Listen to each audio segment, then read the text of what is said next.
ready? It's the Roundtable with me, Robert Bannon. I told my parents that one day I'd end up on a Broadway or off-Broadway stage, and we are here, right here at New World Stages for the opening night of Rock and Roll Man. You know, there's some Jersey heavyweights that are about to come. Join me. Joey Pantoliano, graduate of Cliffside Park High School, like my father. Joey Pantoliano, Constantine Maroulis, Wyckoff's own. Last time I talked to him, we talked about Princhley's Pizza. Jersey is in the house. You need to grab your tickets and come on down to Rock and Roll Man now at New World Stages. The story of Alan Freed, the history of rock and roll, Chuck Berry, Little Richard, Buddy Holly. It's gonna be a rock and roll night. Hey bro, What's going on? Everything Everything's going on. Constantine, I'm exhausted for you. No, we're good. He's on the road. You're in foreigner bands. You're selling out theaters, arenas, clubs everywhere, and now you just so happen to just star in this musical. Sure, that's what we do. We follow the work, and then hopefully it follows us along the way as well. This has been a pleasure. We've been talking about this thing for a couple of years now. Got to present it, some year and a half ago to some smaller audiences, and the reaction was awesome. And our producer Rose has been wonderful. She thought of me, brought me in, and it just was a great fit all around. I guess people have gotten to know me for Rock of Ages over the years and whatnot. I've gotten to do a lot of other stuff, but you become synonymous with a title like that. I think what'll be interesting with this is the origin of rock and roll. It is distinctly American, and it began here in Ohio of all places. Really, we've gotten to know the Detroit sound, the LA sound, the New York underground, but without this record shop in Cleveland, Ohio, we don't have the movement, we don't have the culture of it all these years later. Everyone the book writers, the director, everyone here has said, Constantine, your voice. We know your voice, but you can act your teeth out as well, and you have quite the journey. This is quite a story about how this all started. How has it been to merge the music with also the acting ability and to tell his story and do it justice? Well, thank you. That's very kind of you and to my company for supporting me all these weeks here. It's been wonderful. It connects, it hits home. My mother got to see Alan Freed rock shows in the 50s during segregation in Brooklyn. When my grandparents came here, they were subject to extreme prejudice and intense. I think of my daughter. There's a lot of connection between Alan and his family in this show. So that's been with me, and playing these scenes and allowing him to live in the bubble with these artists in these sort of music fantasy moments has been wonderful. But then there's this really grounded, hard truth to it. That, he was a flawed man. He dealt with severe alcoholism. He died far too young. But in the end, 3 wives plus later, they were all there for him. They would celebrate the holidays with him. His children loved him. They fought to keep his legacy alive. And he is, unfortunately, a name that we don't think of right away when we think of music and the impact of rock and roll. And so that's been interesting because we can sort of tell our story. We work with the family. You can't tell all the stories. It's a 2-hour show. Yes. And we got to get home. Yes. Watch the highlights. The Yankees, I hope. Yeah, And, of course. So so we've honed in on a really sweet spot, and this place, New World, has some mojo for me. I began Rock of Ages here 15 summers ago. That's too weird, I know. And now I have a 12-year-old. I met her mom doing Rock of Ages. And so hopefully we can bring some of that mojo along the way here. Yeah, well, Bergen County in the house. Yeah. Bergen County, Jersey. This is like as Jersey. You got Joey Pants is here. We got Constantine here. Yeah, for sure. Get your tickets. Get yourself here, New World Stages. Last time I talked to you, I said we're going to Kinchli's Pizza. I'm going to Kinchli's Pizza. I'm ready. I think I even mentioned, we used to steal the glasses sort of from there. Yes. And I have some from my high school days, which was I understand. going on 30 years ago. So I still have them. And every time I walk in there, they're always so kind to us, and it's a great spot for sure. I love the 201. I was born in Brooklyn, but I grew up there, and I live back in the 201 now. Yep. My daughter just made the high honor roll again, Yes, come and on. she just finished 6th grade, so it's going to be a crazy summer.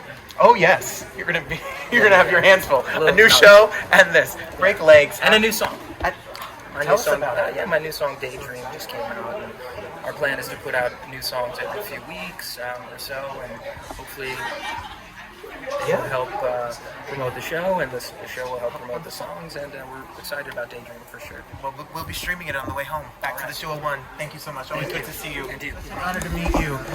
We have known you from hundreds of films and television shows. Emmy Award winner. How does it feel to be back on stage in this show in particular? Oh, it's fantastic. I'm having a blast. And there's so many talented people in this that we discovered off of it. So, you know, I never thought I'd be in a musical. And it has been a big, I was scared and excited and apprehensive, and it's all come together, and the audiences are having a great time, and they can feel us having a great time too. Well, I'm so excited to see it, and as an actor, to be able to do something 8 shows a week where it's not just a take and a cut and a redoing the cameras, you're live on here. What's the energy like compared to a set of a TV show or a movie? Depends on the day. It's usually very good at Wednesday, Thursday. I asked, because I was like feeling my age, like yesterday was my day off and I just slept. I never even left the apartment. But I asked the kids for dance. And, some of them are in their early 20s and they're sleeping. It just takes, people don't understand it. I didn't understand that you're working 3 hours up until today. You were working all day long and then you play at night rehearsing and it changes. It requires a lot of concentration, a lot of energy, and it's wonderful that I can do it. It's wonderful. I always wanted to. I've never had the chance when I was younger, and now at my age, I have nothing to lose. Well, as a Jersey person myself, whose father graduated Cliffside Park High School. Oh yeah, me too. What year? He's born in '55, but their last name is Bannon, and he's from Fairview, and I know you're Jersey brethren. Yeah, I lived in Fairview and Cliffside for a time. I lived in Hoboken until the 10th grade. I moved up there, so I did the 10th, 11th, and 12th grade up there. So if you're Bergen County and Hudson County, Jersey, it's a certain type of person. That whole entire area needs to come to this show. Oh yeah, and they're already starting. Because they're already starting. In class of 70, and 69, 70, and 71, they're all coming. Yes. And that'll fill the theater. Absolutely. Well, my dad will be here. Fairview, Cliffside, Jersey will be here. It's such an honor to talk to you. Thank you. Congratulations. Thank you. You know each other. Hey, y'all. We know each other. Everybody do. I love my Roger. Yes. We've known each other for 10 years almost. You look so... Look, there's no introduction needed. I don't... Listen, when I first met Roderick Covington, I was 300 pounds. I was in the closet. He was very in the closet. I never did any of this stuff. Zero. And now here we are. Hi, friend. How are you? Baby, it's so good to see you. If New York City is looking for a little Richard, they found the perfect person in Roderick Covington. You're right. There's no excuses for that. How has it been to take on Little Richard's an icon? What has it been like to now take you and all of this and this amazing voice and all the dancing and now be the icon that is Little Richard 8 shows a week? Yeah, it's so much fun. Little Richard was a great liberator. You know, he was really great at liberating people. He wasn't the best at liberating himself, but he was great at liberating people and really just like embodied joy. You know, and that's just who he was, and that's like what I aspire to be every day. He is. He does this every day. When you're not here on stage doing this, you are trusting your core and teach. You do not only private clients, not only your classes, you're at Broadway shows, helping cast. Yes, parade! The Tony winning revival show parade, baby. Look here. Yeah, I mean, we teach a master class there every Friday, 6:30. So before I come here, I go there and teach it, and I come, and then I use it as my warm-up because it's a great warm-up, especially for actors. Just body alignment, really getting in touch with the powerhouse, which is the core in the back. And then I come here and then do a little vocal warm-up, and then, I'm always ready. He does not sleep. He is up I definitely sleep. This is the month of yes. And this month, I've said yes to rest, baby. No, that's good. Oh, yeah. I like that. Oh, yeah. I get my rest. However, I do try to maximize my time and my day. I mean, for me, wellness is a part of creating. Wellness is wellness for me is liberation. Like, for you to take care of your body, then you're able to go on stage and take care of everybody else, but you gotta take care of that body first. You gotta take care of you first. And that's what I do. Yes, come on, the month of yes. If you need to find him, find his people, join his group, you're a family forever. Forever and ever. But first, come and check us out at New World Stages, honey. Come and see us, the rock and roll man, baby. And then you can get your core ready at Core Rhythm Fitness Station. It doesn't go away. It better not. I'm scared of you. I can't. I can't eat a carb. I'm scared. Rock and roll. Woo! Little Richard himself. You better. A wop, pop, blew up. A wop, bam, boom. I'm ready. Baby. Boom. I love you. How was it, Well, congratulations. Happy opening. Thank you so much. Thank you. You guys have come from tech to previews to rehearsals, and now you're it. The show is set. Now we're here. Show it's set. After 10 weeks, we're finally in a place where we can fully say we're home and we're ready to allow the show to be seen by people. Well, you're no stranger to playing some musical icons on stage. Right. I've been around the block a couple times or two. I mean, I've seen those costumes and I've heard those songs over at Motown as Miss Diana Ross right here.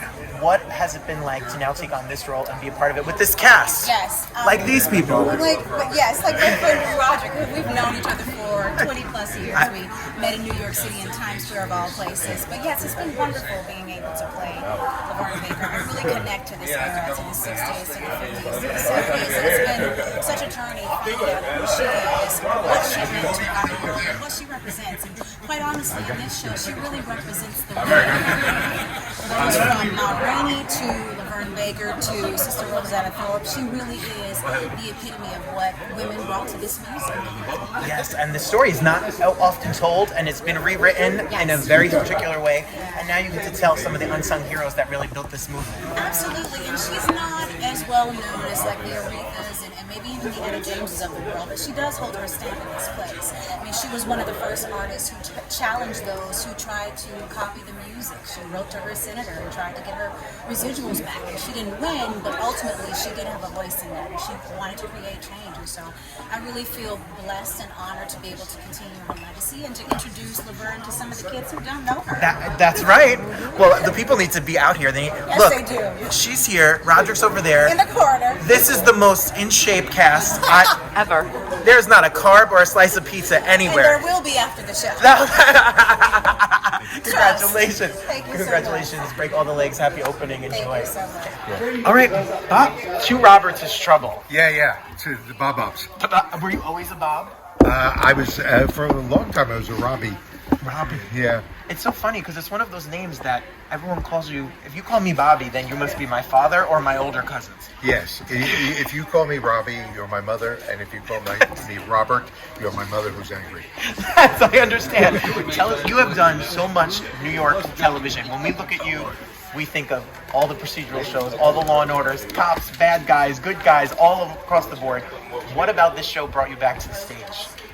Oh, I've always been in the stage. I could say TV is a sideline. Got it. It really is. I mean, I love the stage because it's an actor's medium. We have more control over the entire arc of the evening. You get on film and in the editing room, your performance could be anything. But on stage, you have direct communication with the audience, and you control the tempo and the information that comes out through your behavior. So it's much more an actor's medium. And what is it like to be on stage playing a real life person with other characters playing real life people and telling this story in particular? Well, I think you're a part of history, and I think you're also feeling like you're doing a service by letting people know who Alan Freed was. There's a lot of people who don't remember who Alan Freed was. And he's critical to the development of rock and roll, which is why the Rock and Roll Hall of Fame is in Cleveland, where he started. And he's also critical to integrating the audiences, and he has a plaque to the NAACP because he is that important. That instrumental. I can't wait to see you on stage doing what you do, and I can't wait to hear this story. Congratulations. Thank you, Robert. Thank you so much. I'm very excited tonight. This is the end of a 7-year journey for me, so it's the culmination. This is the culmination. Get your tickets. Come out and see the show. Yes, do that. And dance in the aisle. Very important. Done. Thank you so much. All right, so the director and choreographer of a piece like this, where we're talking about iconic musical geniuses and a story. Yes, and the people in it. What kind of a heavy workload is that for you to do justice to the story and all of the real life personas that are depicted on stage? Please, you go first. Well, you know, when I first started this show, I made a list of all of the musical numbers. It was 2 columns, 2 pages, and I remember throughout rehearsal, just like every time we hit a number and we sketched it, you know, I just like highlighted it. And we were 3 weeks in, and I looked at the list, and we were like 19 songs down and like 14 more to go. And I just like, I remember that list, and I've kept it because it was so unbelievably like arduous for the group to just like every day come in and learn something new and you know, working with Randall has been one of the best, most gift experiences of my life. He just remained so calm and cool and collected and pushed it forward and kept Stephanie just remember drive it forward, and it was really great to be led by him and to have the whole cast supported by that. And man, there's a lot of dancing on this stage. I'm excited we're here. Well, what has it been like to cast this? When you have this cast and you get to mold them into these characters, what has it been like to work? This group is some group.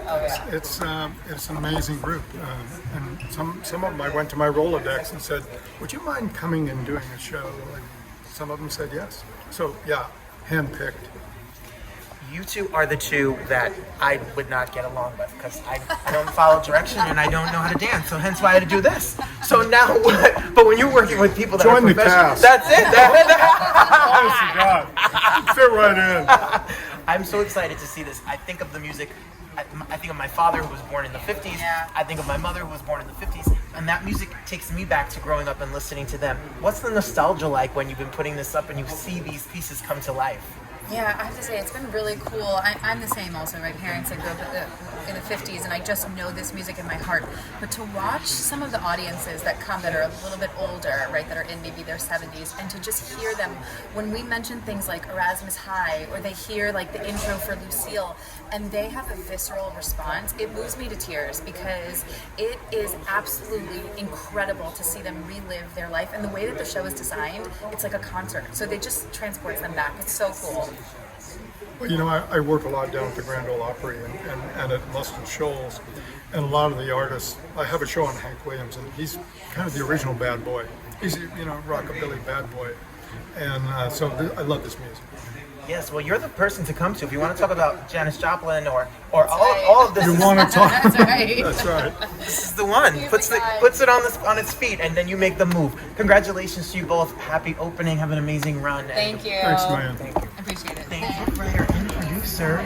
So tell us, how did this project come to you? How did you get involved in this story? Well, Gary and I wrote a piece together several years ago, and he came to me with the idea of this, and I just found it too compelling to resist. I mean, Alan Freed, his trajectory, the beginning of the civil rights movement, it's just a beautiful story, and people needed to learn about it. Absolutely. Well, you come to the other project she's talking about is Freckle Face, and this is a little different, with a little bit different of a story. How has it been to write now a jukebox musical that has some of the greatest moments of rock and roll, but a drama's full arc? There's a real story here. Well, I mean, that's one of the things that I found irresistible about the piece. The story is so special. As I said, it's something that we need to share. Whenever there's a person that caused that significant of social change at their own personal sacrifice, people need to learn. And he was a hero to the youth, his target for the establishment. Just a beautiful story to tell for young people, for old. A story about history, a story about the change of the music industry. There's a lot of love there. Yeah, we're talking about the birth of rock and roll here, 8 shows a week. How have the audiences been? Are they up? They must be dancing. It must be a blast to see their reaction. That is the biggest reward, I'll tell you. I've produced a lot of shows at this point as a co-producer, and when I sit and watch the audience, it really fills me with massive joy. That's why we do this. That's why we create art, is to bring that kind of transporting feeling to audience members, and it's been so satisfying. I'm so excited to see you. Congratulations. Thank you so much. Happy opening. Bring all the legs, and we wish you the best. I know that my family is going to freak.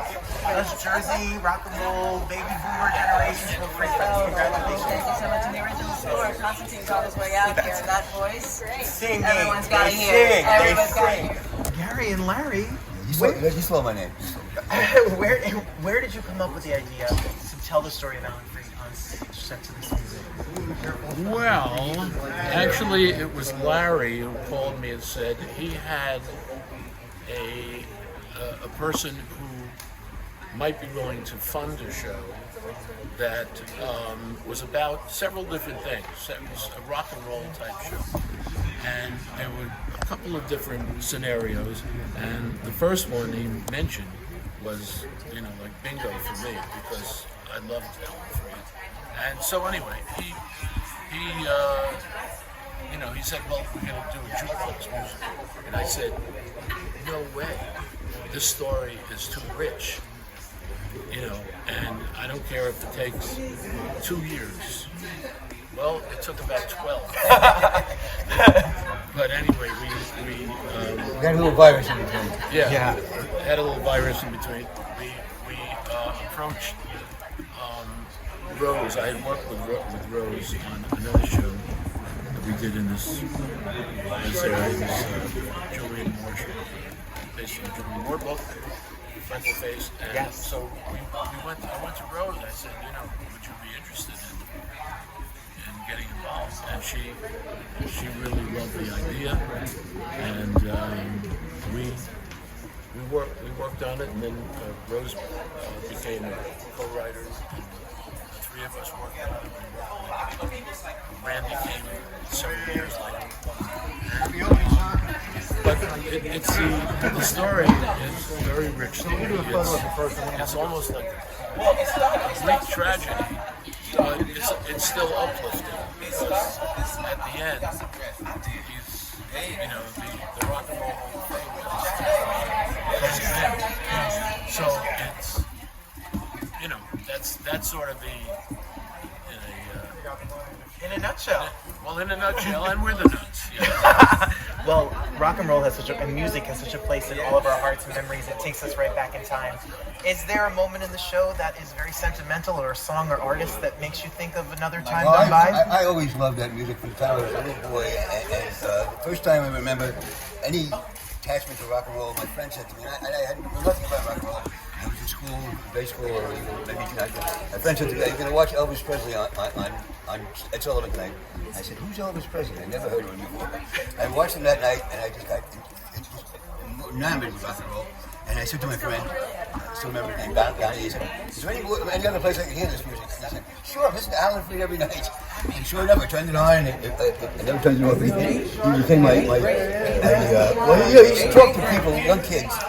And kids, for the first time in their life, had money to spend, so they were able to go to shows on their own. So you had a way of talking directly to them that made you feel like he's wonderful, And he was just a wonderful MC on radio. He made you feel like you belonged. And he just brought people together. He was a great guy. And I got to meet him a couple of times, and it was a wonderful experience. The question was, it was you'll make a great politician. I missed the question? No, you missed the question, but it was interesting what you said. Very. Yes, very interesting. But I think I have to say, thinking about it, would be Chuck Berry. Because I worked with Chuck Berry for like 30 years all over the world. So for me, I wanted actually to have I approached Chuck about doing a jukebox musical with his music, and it never came about. But this is the closest, and and Matthew, who plays Chuck, is just fabulous, and it takes me back. If I could just expand on that, Chuck Berry is what rock and roll is. His humor, his wit, his sense of reality, and his music. It's everything about Chuck Berry is what you was. And he was the first actor I ever loved. And he would, Alan Freed were like this all the years. He's a great actor. Well, and we got a great Chuck Berry on the show. You'll love it. Well, people are going to love this show. Congratulations, you both. Thank you so Legs. much. Happy opening on this Thank journey. you so very We're much. so excited. Thank you. Thank you. All right, so we spoke to the cast and we spoke to the creative team, and now it's time for the VIP arrivals of Rock and Roll Man. Congratulations on this piece. You must be feeling a lot of feelings and emotions to think of your dad and to hear his story told on a stage here in New York City. Well, in 1965, before passing away, his dream was to come back to the United States. And the descendants said, we're going back. And unfortunately, he didn't make it. But we're here to celebrate him. And it's taken a long time. And I never thought this would happen. But I think Rose had a vision, along with a couple other people, but she was the initiator. She was the prognosticator. She started everything. Yes. And so, really happy that he gets his story to see truth. And you are no musical slouch yourself, sir. No, I've been in the music publishing business for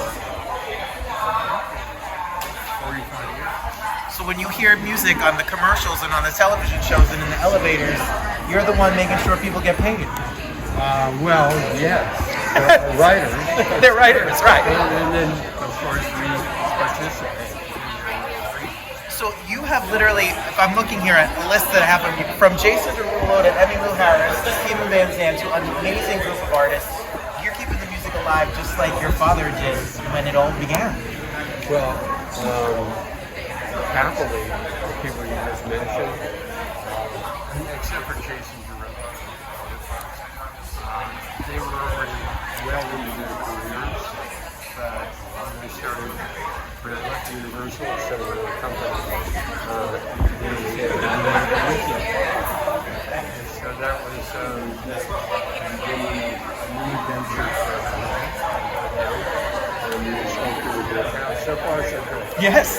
Well, I just want to say, I hope when you watch this, I'm sure you've seen bits or pieces or watched the presentation. I hope at the end you realize what a contribution your father and your family made to this world, this music, and thank you. You're welcome. Here to witness his return to New York. Yes, he's back. He's back. He's back. Thank you. It's an honor. It's a pleasure to meet you. Thank you so much. How are you? I grew up at 11 o'clock on WABC with you. What, radio? I remember that too. That was a long time ago. That was WABC. Here's my big question. Yeah, right. Is he going to jail? Let's put him in jail. I don't think they put him in jail. He'll make a deal. He'll play out. I don't know.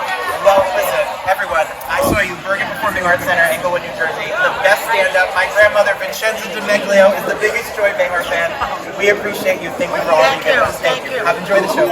I'm the Roundtable with Robert Bannon. Oh, well, that's great. Thank you. Appreciate you all. Thank you. Thank you so much. Hey, friend. How are you? Nice to see you. Happy birthday. How are you doing? How's everything? Don't tell anybody my age, though. We're not going to tell anyone that she turned 90. 90. My career will be over. Your career will never be over because you're a national treasure and we love you. Everyone streaming you like crazy. HBO Max, The Nanny, everywhere. You want a little skit? I'll give you a little something. Come on, Miss Tam. What do you think? I'm trying to get more hair on my chest.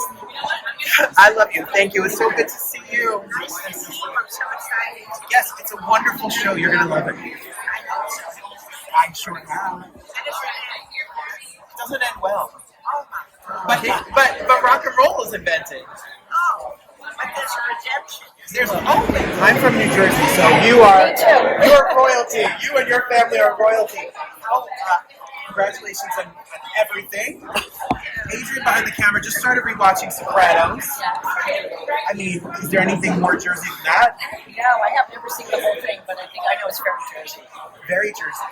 Well, I know your husband is overseas. Yes, Only he's on tour. Otherwise, he is in Germany today. And otherwise, he would be here with our free is his music publisher. And Constantine's a very, very close friend. Joe so I'm so excited. It's a wonderful show. You're going to have a wonderful time. I have to say, you both epitomize rock and roll to me. I was looking at YouTube videos of your husband in overseas. It's sounding better and rocking it more than ever. Yeah, looking good too. Nice wardrobe. Yes, so congratulations to you both. We look forward to being at MetLife this summer. Jersey, Royal. Jersey. It's such an honor to talk to you. Joycey. Rolls and coffee and bagels. So nice to meet you. Nice to meet you. You look so good. Kapow. Child, you know, I gotta work it because I put on the pandemic pound. And I'm like, why is my stomach hanging out? It's time to put the coat on. Well, let me tell you, Roderick Covington plays Little Richard. He was my trainer before the pandemic. And we just interviewed him, and I said, don't you judge my body. Don't say a word. Don't say You're rock and roll. When I look at you, I think of rock and roll. You should. What does rock and roll in this story mean to you? When did you fall in love with rock? Oh my God. Okay, so we just lost the icon in my Tina Turner. Now I was 70s kid, so I grew up with the 70s AM and FM radio, and you know, you listen to Elton John and Stevie Wonder and Led Zeppelin, all in the same Casey countdown, right?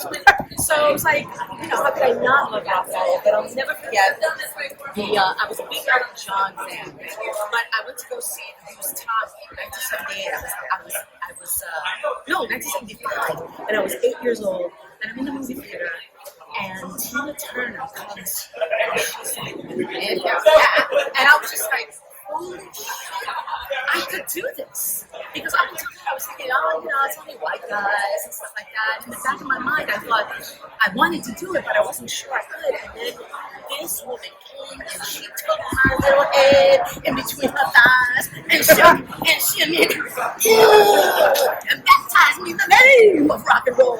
And I was like, Lord, that's it. And I'm just That's it. I need to see your show. I need to be your best friend.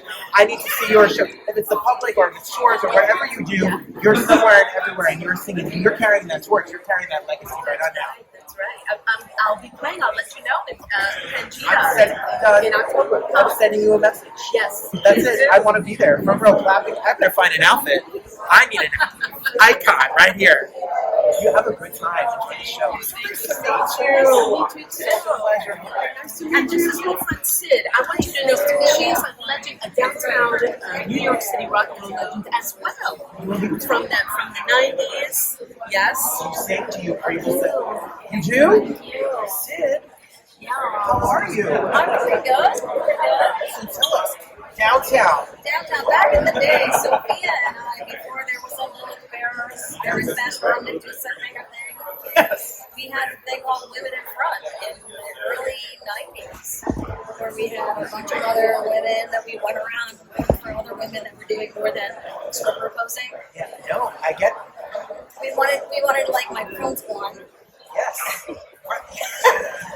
And a thing called pitch and tone and all that stuff to be happening. Talent. In addition to stripper moves. And the you know, bass drums guitar. I know exactly what you're talking about, and I understand. When you look at the history of rock and roll, I know the show depicts some of the foundation women in rock back in the day. It's got music history brushes over the amazing pioneers of women in rock and women in music. Of course they do. I mean, there are people that you know, putting Adrienne Warren's picture on playing Tina Turner past. Yep. Which was just egregious. It was horrifying.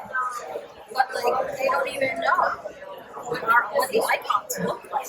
And it's never like the people, you know, like George Bob sisters and you know,